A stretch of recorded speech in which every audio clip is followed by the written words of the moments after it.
राष्ट्रीय विज्ञान दिन। सर्वप्रथम मी चंद्रशेखर वेंकटरमण या विज्ञान भौतिकशास्त्रज्ञ यांच्या आचार आणि विचारास विनम्र अभिवादन करतो आणि आपणा सर्वांना या विज्ञान दिनाच्या हार्दिक शुभेच्छा देतो।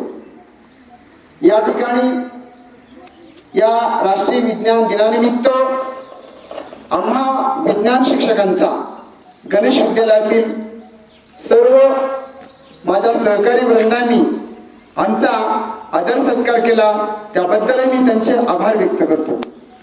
आज राष्ट्रीय विज्ञान दिन हा 28 फेब्रुवारी या दिवशी हा राष्ट्रीय विज्ञान दिन का साजरा केला जातो? का या आजच्या दिनी भौतिकशास्त्रज्ञ सर चंद्रशेखर वेंकटरमण यांचा जन्मदिन आहे का मृत्यू दिन आहे म्हणून हा विज्ञान दिन साजरा केला जातो? तर बाळांनो, असं काही नाही। त्यांचा आजचा हा दिवस जन्मदिनही नाही आणि मृत्यू दिनही नाही। त्यांचा हा दिवस त्यांनी विशेष केलेल्या कार्याचा गौरव दिन म्हणून या ठिकाणी आपण राष्ट्रीय विज्ञान दिन म्हणून साजरा करत आहोत। डॉक्टर सी.व्ही. रमन हे भारतातील तामिळनाडू या ठिकाणी तिरुचिरापल्ली या गावचे राहणारे, त्या ठिकाणी त्यांचा जन्म झाला आणि त्यांचं शिक्षणही त्या ठिकाणी प्रेसिडेन्सी कॉलेज या ठिकाणी झालं। आणि पहा, हा राष्ट्रीय विज्ञान दिन आज का साजरा केला जातो? तर या दिवशी त्यांनी एक शोध लावला होता आणि त्या शोधाचं नाव होतं रमन इफेक्ट, रमन प्रभाव। नेमकं काय आहे रमन प्रभाव? याविषयीची माहिती आपल्याला लाशे सरांनी थोडक्यात दिली होती। तर ती पहा, या ठिकाणी ऑक्सफर्ड युनिव्हर्सिटीमध्ये इंग्लंडमध्ये डॉक्टर सी.व्ही. रमन हे संशोधनासाठी चालले होते। त्या ठिकाणी एक परिषद होती, त्या परिषदेमध्ये त्यांना बोलवलं होतं आणि ते जहाजानं मध्य भूसमुद्र या समुद्रातून ते एका नाकोर्डी नावाच्या जहाजानं त्या ठिकाणी प्रवास करत होते। प्रवास करताना ज्यावेळेस आपण सहलीला गेलो त्यावेळेस अगदी निसर्गाचा किती आनंद घेतो आणि आता तर सेल्फी काढतो, हे का नाही? परंतु आपण निसर्गाचा आनंद घेताना सेल्फी काढण्याचा जो आनंद घेतो त्यामध्ये या निसर्गामध्ये काय आहे, हा गड किल्ला कसा आहे, या ठिकाणची माहिती आपण फारशी काही घेत नाहीये, फक्त निसर्गाचा आनंद घेतो। तसंच जहाजामधून प्रवास करत असताना ज्यावेळेस सी.व्ही. रमन हे आजूबाजूला पाहत होते, वर बघत होते, खाली बघत होते। तुम्ही सर्वांनी एकदा वर पहा बरं, आकाशाकडे। तुम्हाला आकाश कसं दिसतंय? निळं दिसतंय। त्यांनाही आकाश निळं दिसलं। त्यानंतर ज्यावेळेस जहाजामधून जात असताना अथांग सागर दिसला आणि त्या सागराचं पाणी निळं दिसलं।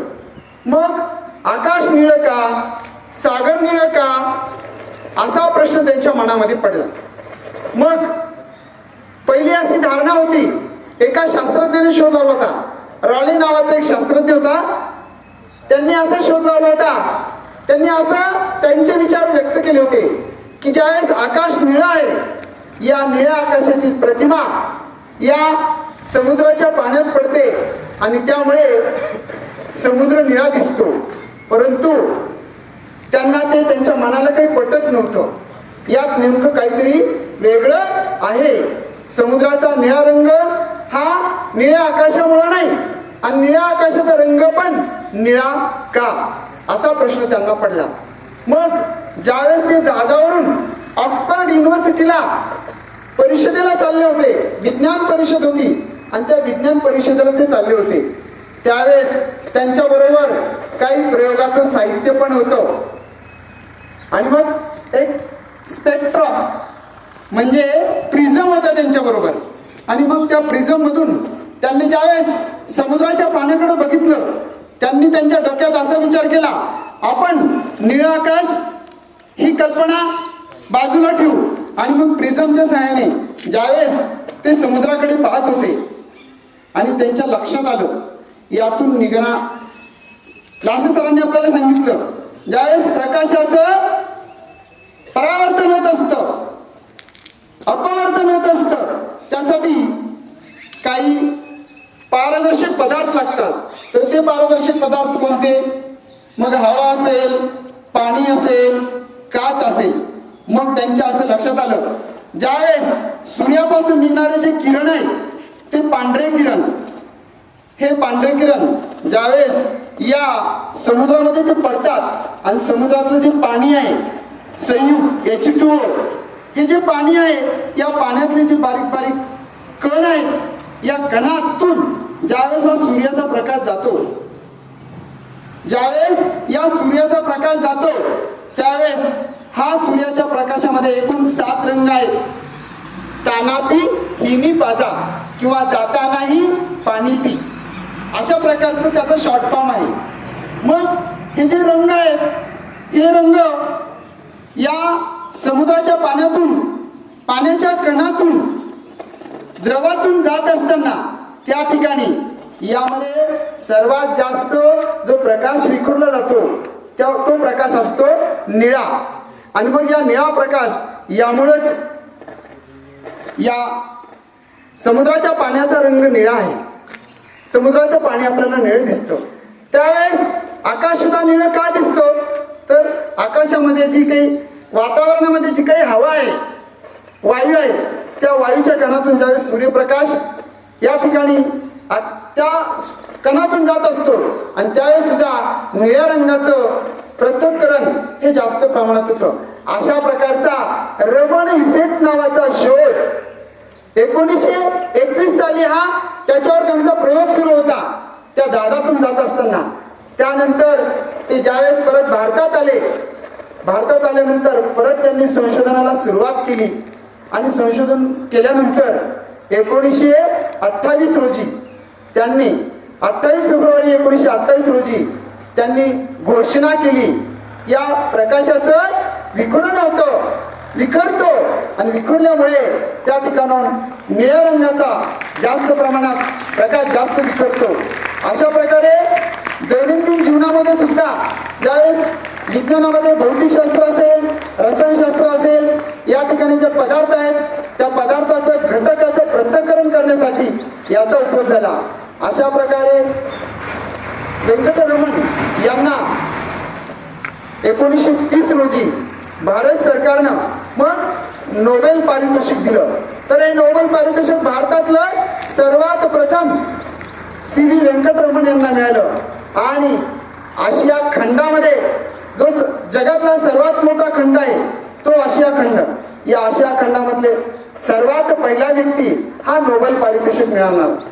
त्यानंतर त्यांनी विज्ञानामध्ये अनेक संशोधन केलं, हे नोबेल पारितोषिक मिळालं. रमण इफेक्ट नावाचा शोध लावला, त्यामुळे 1954 रोजी त्यांना भारतरत्न हा पण पुरस्कार देण्यात आला.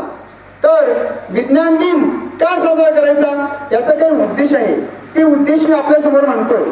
तर या संशोधकाचा असेल, प्रयोगाचा असेल, एक्सपेरिमेंटचा असेल, याचा प्रसार आणि प्रचार होणं गरजेचं आहे. त्यानंतर आपल्या या विद्यार्थ्यांना हा दिन, या दिनाचं महत्त्व कसं वाटलं पाहिजे की विद्यार्थ्यांनी पण काही संशोधन केलं पाहिजे, त्यांचा वैज्ञानिक दृष्टिकोनामध्ये त्यांच्यामध्ये वाढ झाली पाहिजे आणि अंधश्रद्धा दूर झाली पाहिजे. यासाठी हा विज्ञान दिन या ठिकाणी आपण मोठ्या उत्साहामध्ये आपल्या शाळेमध्ये आज साजरा करत आहोत. तर त्यामुळे चिकित्सक वृत्ती निर्माण व्हावी. NEP 2020 सांगितलेलं आहे नवीन शैक्षणिक धोरणामध्ये की विद्यार्थ्यांमध्ये चिकित्सक वृत्ती निर्माण झाली पाहिजे. त्यासाठी NEP 2020 सांगितलेलं आहे की विद्यार्थ्यांमध्ये 6 C's निर्माण झाली पाहिजेत. 6 C's म्हणजे काय? तर सर्वात पहिली C म्हणजे क्रिटिकल थिंकिंग.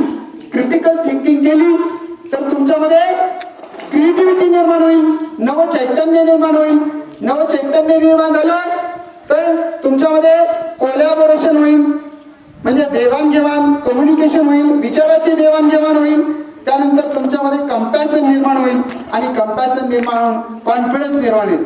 अशा प्रकारे या 6 C's तुमच्यामध्ये निर्माण व्हाव्यात. म्हणून वैज्ञानिक दृष्टिकोन जर तुम्ही चांगल्या प्रकारे या संशोधनातून घेतला आणि वैज्ञानिक दृष्टिकोन तुमच्यामध्ये निर्माण झाला तर तुम्ही पण भविष्यामध्ये यामधील नवीनच शास्त्रज्ञ व्हाल अशी मी या ठिकाणी आपल्याकडून आशा बाळगतो आणि माझे 2 शब्द या ठिकाणी राष्ट्रीय विज्ञान दिनामध्ये संपवतो. जय हिंद, जय महाराष्ट्र.